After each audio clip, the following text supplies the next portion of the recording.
Dzień dobry, teraz jestem w Aschaffenburgu nad Menem. Z tyłu płynie barka z drewnem i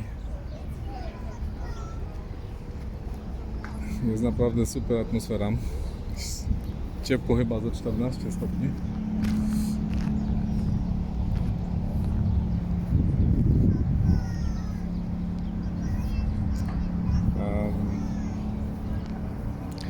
Z drugiej strony za to fajnie jest, bo jest taka knajpa, to się nazywa Biergarten.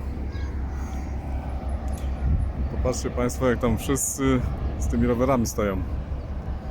Tam jest mnóstwo rowerów, to jest specjalnie, tam właśnie przygotowane dla rowerzystów i chyba zacznę coraz to częściej przyjeżdżać, bo to naprawdę jest rewelacja.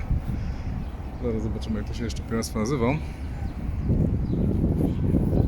I nawet można by się tutaj pokusić o posiedzenie na ławce. Marienhof się nazywa, dobra. I co tu człowiekowi więcej trzeba? Nawet w Niemczech nie jest tak źle, jak tak mówią. I myślę, co wyszło? Jak się to nazywa? Marienhof. Bardzo fajnie. Ale ludzie zaczynają jeździć, szaleć.